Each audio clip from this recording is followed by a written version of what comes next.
So hello everyone, welcome to FEM and the next session here. We're joined by Carla Brown today, who is going to talk to us about finding your why and how this can help with finding purpose for fulfilling life and leadership, I guess, impactful leadership. So Carla, thank you so much for joining us today. Thank you for the invite, Gretchen. So we decided to do this as a Q&A session. So I'm going to ask Carla some questions, and then we'll just go with the flow, see whether there's things crop up that we want to discuss more, and hopefully, cover some really interesting things about the topic. So I guess what we'll start with then, Carla, is what does the phrase "finding your why" mean to you personally? I think finding your why is about working out what it is that gets you out of bed in the morning. It's about, what inspires you, what drives you, what gives you your passion, what gives you that fire in your belly, what makes you want to do what you want to do. And because, we all want to do something that we enjoy, that we get fulfillment from, that we feel we have a purpose in life. And so it's really working out what gives you that fire. What lights your torch, what's really going to get you going. And I think that's what your why is. And do you think, and this is a question that we had not prepared for, that's just come up out of my brain as we're going, but finding your why, the book and everyone talks about finding your, understands that it come from the concept of the book. And we so regularly talk about it in a professional sense. But do you think that, it is one of the questions that we've got in the list, but do you think that it can be important to address this both in your personal and professional life? So understanding that can impact both. Absolutely. And I think it can be different for both as well. So what drives you in your personal life can be completely the polar opposite to what drives you in your professional life. And certainly for myself, I've spent quite a lot of time with the team working out actually what is our professional why. So your business needs to have a why as well as you having your own, this is what's going to get me out of bed today. So I think the two they can be separate. I think quite often there's going to be commonalities between the two, particularly if you are leading that business. If you're employed in a business, you might not have as much control over what the business why is.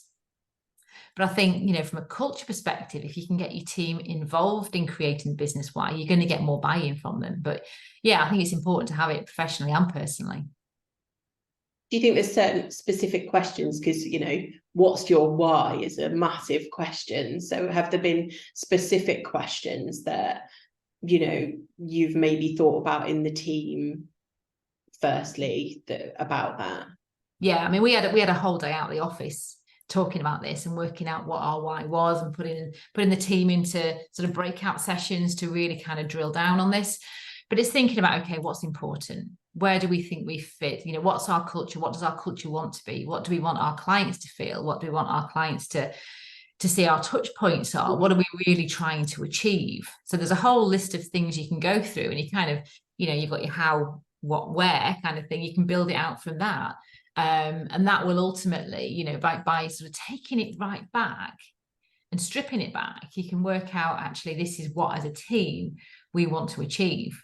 And then kind of projecting it forward and saying, okay, well, if we do all this and this is our why, is that going to deliver the right client outcome further down the line? Is that what we're actually trying to achieve? If your why is to, help however many numbers of people or whatever that might be, how do you then scale that back to fill in the gaps, as it was? Yeah, I think that's really interesting, because I think the concept is almost just so massive that it's kind of hard sometimes to get started. Yeah, I think it can be overwhelming. And if you say to somebody, what's your why? It's like, crikey, where do I start? It's such a big question. And so you really have to break it down, again, taking it back personally. It's okay, well, what brings me joy? What makes me happy? What do I like doing? What am I good at doing?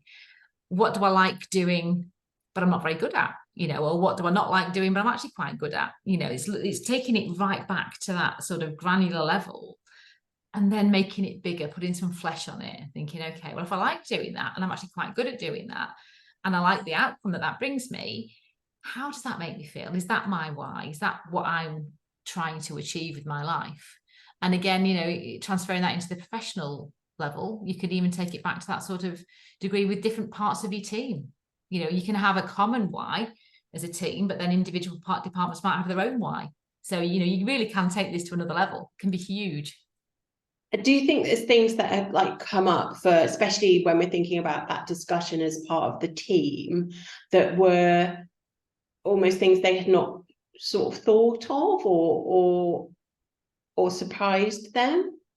Definitely. I mean, we did this as part of a bigger picture, thinking about our culture, thinking about our values, our mission statement, our vision. So it was all very much part of a bigger piece of work we were doing. And I think there were things that surprised the team. I think first of all, they were surprised we were actually doing it and we were listening to them. And I think they really appreciated the fact that as a leadership team, we were involving them in the process. And I think, you know, as a business leader, it's actually been nice seeing the team get involved in that and having them more engaged because of it, and getting their buy-in. You know, they're all now, you know, they can't turn around and say, well, I didn't want to do that, because they were part of it. They were part of the creation of that why and those values.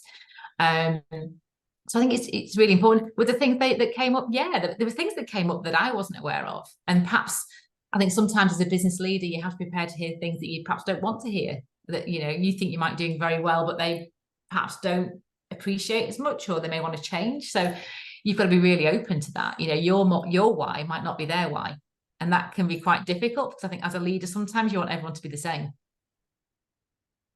Yeah, definitely. So we talked a little bit about the fact that you did that with the team and why you were doing it, but were there any specific sort of strategies or techniques that you used, you know, or have in the past to discover, you know, and clarify that kind of sense of what you're doing, why you're doing it, that sense of purpose? You mean personally or with the team? Well, maybe with you. Yeah. With me? Yeah, definitely. So I regularly take time out of the business to think about, you know, where do I want to be? What am I trying to achieve? Am I doing what I want to achieve? I mean, I'm on the strategic coach program. So through that, we have, you know, once a quarter, we take a day away, and we're looking not just at the business, but also at personal goals as well. And so for me, it's very much about thinking, okay, these are my goals for the year. Do they sit well with my bigger picture why? You know, is it all part of what I'm trying to achieve? And how am I on track to achieve those goals? And if I'm not, then I can make adjustments and tweak them and, you know, make things different as time goes on. But I think it's important to keep yourself accountable. You know, are you actually doing what you want to be doing? And sometimes we're not. Sometimes we get so caught up in other things in life in general that it can take you down a path that perhaps you hadn't appreciated, that you didn't want to go down. And you just need that reset every now and again to give yourself the headspace to think about. And I think that's the really important thing. I think particularly when we're working on or in the business, we don't have that time to think. We don't have that time to strategize, and especially personally, you know, to think about what you want out of life. You know, where do you see yourself in 3, 5, 10 years time? What do you want to achieve? We don't have the time to think about that. And so I think it's really important that we give ourselves permission to come out of the business and have that bigger picture overview as to where we actually are and where we want to be. Yeah, I mean, it certainly resonates. I think it's really, really important. And I don't know that I carve out quite enough time. So yeah, it's a really interesting one.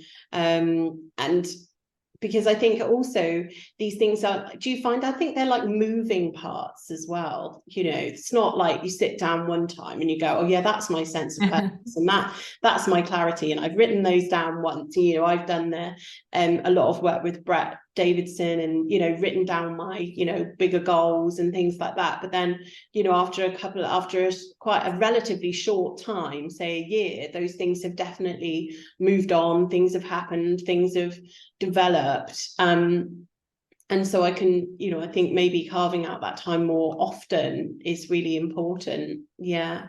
And I think it's important to do it away from the business as well, or away from your usual environment, to just give yourself that headspace, because it's so easy to be distracted. You know, an email pings in, or the phone rings, or, you know, if you're at home, somebody shouts for you. You just need a bit of peace and quiet where you can think properly and to almost question your thinking. And I think you're absolutely right. You know, your goals and your aspirations, your why does change over time, through different experiences, through the things that are going on perhaps in regulation and in the wider environment.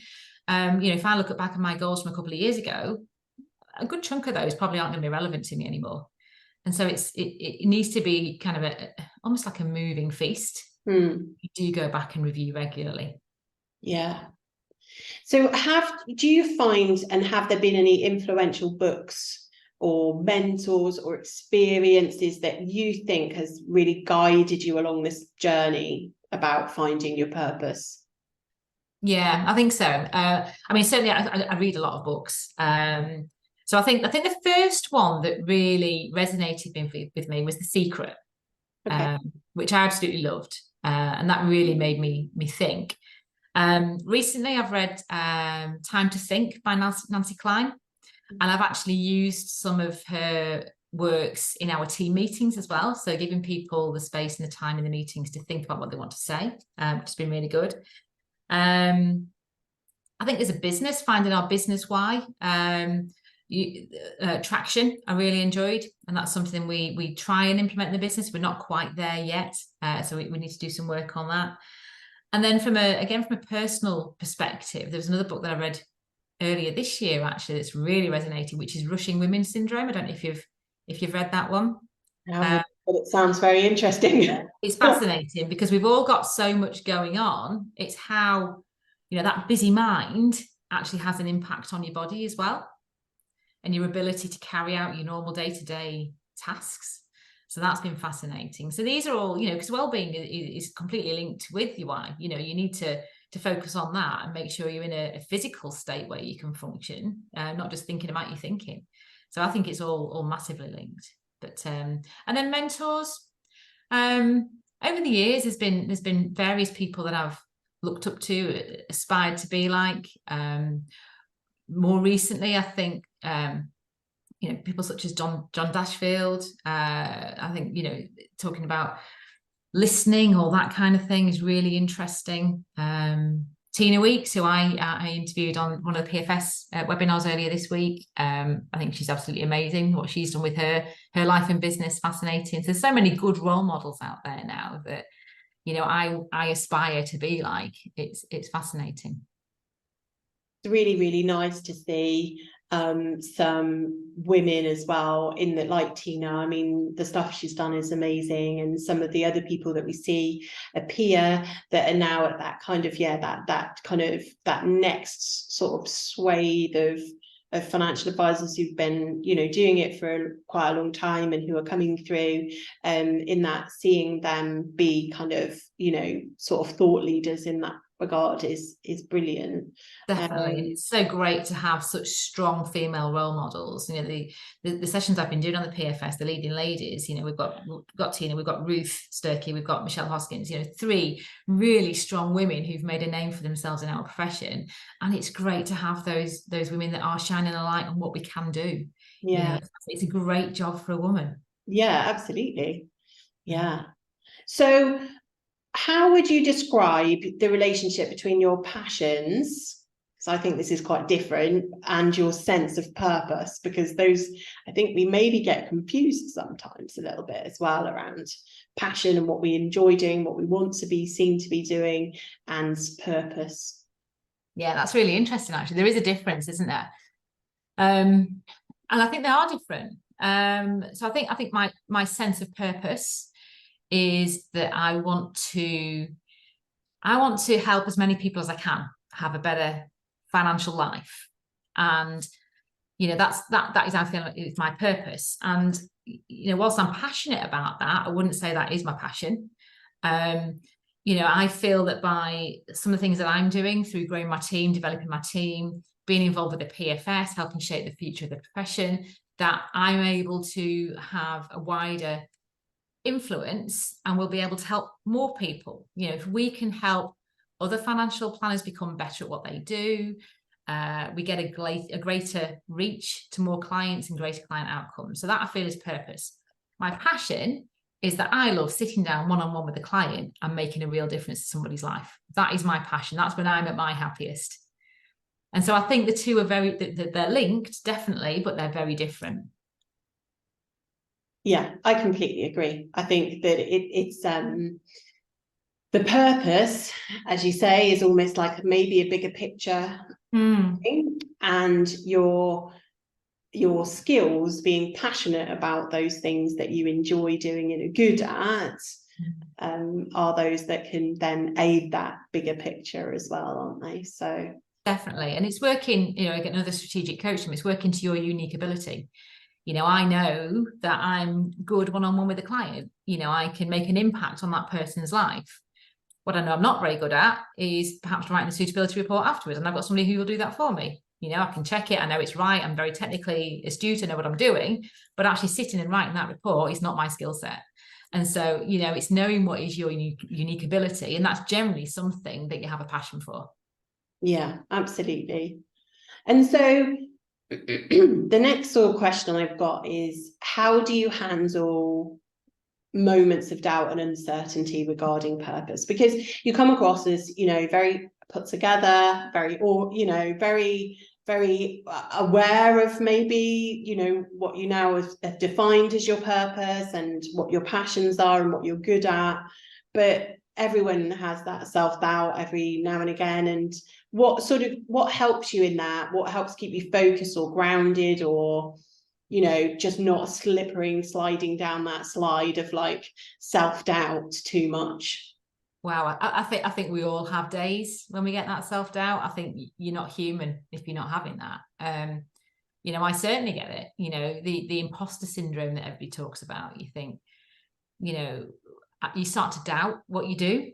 You know, what makes me the authority to be able to sit in front of these clients and talk to them about, you know, such serious things. And there was I don't know if you saw it earlier this week, or it might have been last week now, Gretchen. There was a post on a Facebook group, which was talking about people feeling overwhelmed with this feeling of imposter syndrome and not feeling good enough, and you know, this kind of downward spiral that people get into. And I think it's really sad, because why should we feel like that? Why don't we feel that we're good enough? Why, you know, we're well qualified. We've got the exams to prove that we can do what we can do. Why do we get these moments where we start to doubt ourselves? And I think perhaps that's just human. I think as women, maybe we vocalize it more. I think men feel it but don't tell anybody, maybe.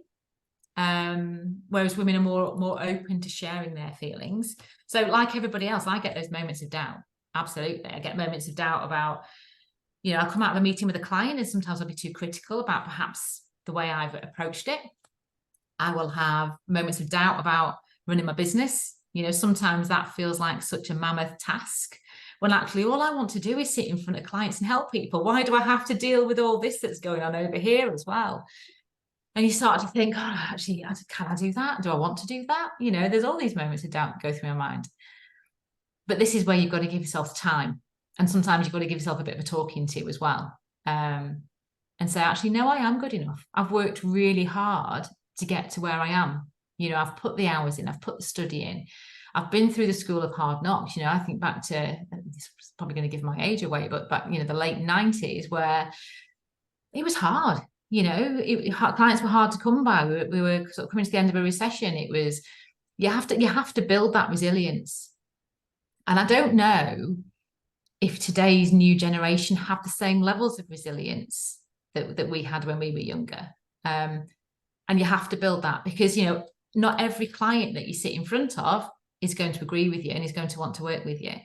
And it can be really easy to let that get on top of it and start to self-analyze and think, well, what have I done wrong? You know, why don't they want to work with me? What's wrong with me?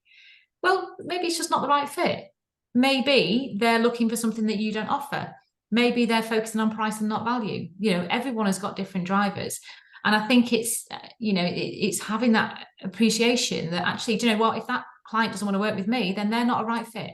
I need to move on. I need to leave that client and move on to the next person that I can help, because there will be people out there that you can help. And so it's focusing on what's coming next, not what's happened. And I'm quite a glass half full person, it's a very positive person. And I always like to look at what's coming next rather than what's gone on before. As you've said all of that, there's just loads of other questions that come to my mind. But I think it's worthwhile kind of, focusing a little bit on, you alluded to this Facebook post. I think I know the one that you're talking about. There's certainly an awful lot of negative kind of self-doubt, self-talk. It's like, I don't mean self-doubt, more like negative self-talk, almost like you're, kind of like, everyone has bad weeks or bad days. But I think it's, I love what you said about looking forward, not looking backwards. I think that's can be quite a challenge. And what I'm seeing in some of these comments that have come out, it's more about, what environment are you in? Is that environment a supportive environment where it gives you the opportunity to look forward and not spend so much time, looking back?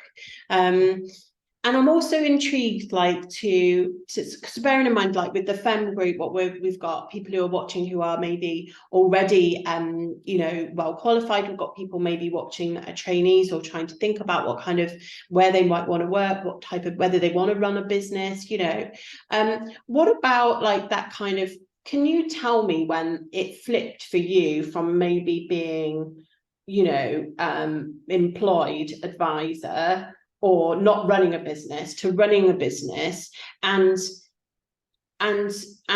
almost like with that comes even more responsibility that you've talked about, I just want to sit in front of clients, but you're running a business and you've got to juggle lots of stuff. What was it that sort of made you go, but I still want to do that? Was that a purpose thing? Was that a passion thing? Like, why did you make that decision? Well, I guess, and there's a couple of things here and something I want to come back to actually, but I think, going from that employed position to running my own business was very much an active choice, because I didn't like the way that clients were being looked after in my previous position. And I felt there was a better way of doing it. And so I made the decision that I wanted to set up my own business. And fast forward 12 years down the line, I'm so proud of what we've done, and I still love what I'm doing, even though I have the days where I think, oh God, no, I still love what I'm doing. I absolutely do. And the reach that we have now to help more people is great. And I know that our clients are getting the relationship and the service and the level of advice that I've always wanted them to have, which is great. I think one of the points to make here is about having that supportive environment. We've got to be in a position where we feel as though we're not isolated, because it can be really lonely running your own business. I know from when I first set up Oakmere, 12 years ago, I felt very much alone. And if you are going from an employed position into a self-employed position, or if you're even setting out on your own as an on your own advisor from day one, or even if you're employed but you're not in the right environment there, it can be really lonely. And if you're getting continual knockbacks from clients for whatever reason, and you've got no one to talk to about that, then you'll start to doubt. Of course, you're going to doubt yourself. You're going to wonder what's going on, and you will get into this kind of negative spiral. So I think, I would encourage anybody to find themselves their people. Find a group of people that you can talk to about what's going on in your daily life. Now, I'm a member of a study group, which is fantastic. So we talk about business stuff, we talk about personal stuff, we talk about where our issues are, and I'm a member of a couple of study groups actually. But being able to have those people that I can go to and talk to about the issues I'm having, I think is probably what keeps me sane. And if you don't have that, you will start to doubt yourself. So it's really important. And also, I would urge people to get a mentor. Mentoring is so important. I mentor 3 younger advisors at the moment, all from very different business backgrounds, employed, self-employed. It really doesn't matter. It's about having someone that you can talk to about the issues that you're facing currently, because that person who you've chosen to be your mentor has probably already been through those. Things that I talk to my mentees about are things that I've had experience of throughout my 25 plus year career. We're not trying to reinvent the wheel. If I can talk them through what my experience was and how that's played out, and perhaps point out things that they could do differently or try differently, or even just talk you through sometimes, just to help that person feel supported. They're not on their own. I think that's the big thing. Yeah, absolutely. And sometimes it can take you a while to find that tribe of people that you want to be with. I think joining groups, joining networks, professional groups, and also there's something that we're trying to, I guess, carve out really with them, and we're going to do a quarterly honesty hour, we call it, but that's, come as you are, come and talk about anything, in closed doors, that won't go any further than the room that you're talking in. And so hopefully, people can find space where they feel comfortable enough. I mean, clearly people feel comfortable enough sharing some stuff on Facebook, on groups, and that's great, hopefully to feel like they can be supported. Yeah. And I think that's really important. It is finding the right tribe, the right people. I think the issue with posting things on social media is that you may attract negative comments. I think knowing that you can have an honest conversation in a safe space is key. In my study groups, we're a mixture of employed, self-employed, IFA, restricted, network, directly authorized. It really doesn't matter. You come as you are. We're all facing the same issues. It's quite interesting actually when you get to the nuts and bolts of it, that actually we've all got the same problems, just dressed up slightly differently. And so you shouldn't feel scared of voicing those, because there's probably somebody in the room who's been through it. Okay, so we digress a little bit, but I think it's important to talk about. So a couple more questions then before we finish. In what ways do you think understanding your why can influence the way you interact with and lead others? Oh, that's a big question. So I think understanding your why, first of all, gives you that sense of purpose. And I think if you know what lights your fire, you can then express that better to others. And so for us as a business, it helped us create our vision and our mission statement, which we then communicated to the team, and we now communicate to clients. So I think by having that understanding and really knowing what it is, allows you to communicate it better with others. And therefore, you'll inspire them and lead them down the journey that you're looking to go down.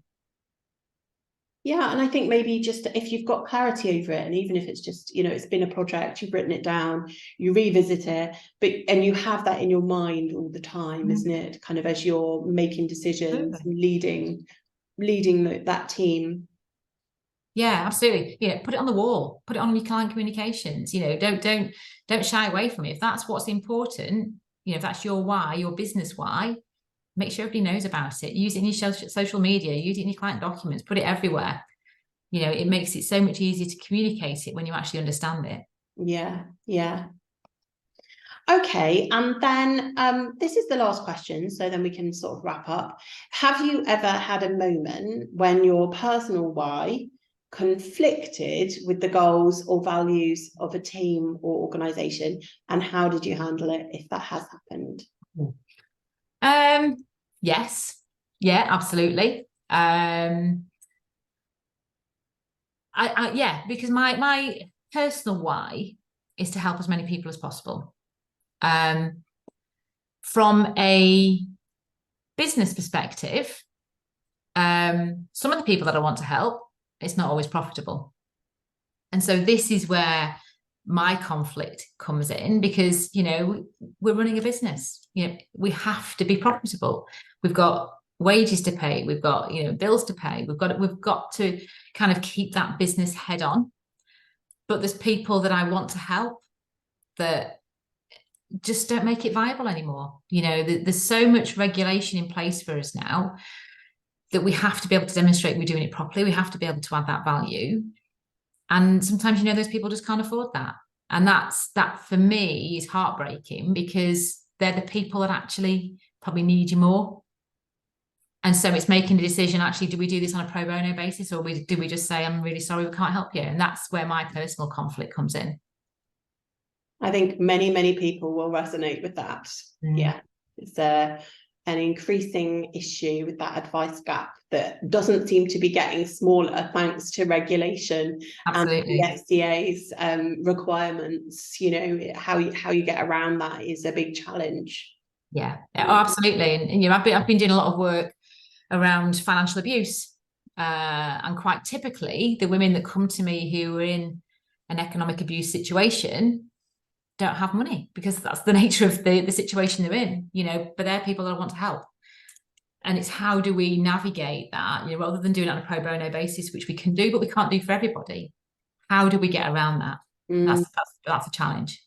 A challenge we probably won't fix today, I would imagine. But yeah, well, that's been fantastic. So much really great stuff. Is there anything else that you've thought of, like, as we've gone on, that you want to end on, or we haven't covered? Yeah, I think I would just reiterate, you know, we need to support each other. We need to work together. We should be a united profession, all working towards a common goal, which is helping more people have better financial outcomes, you know.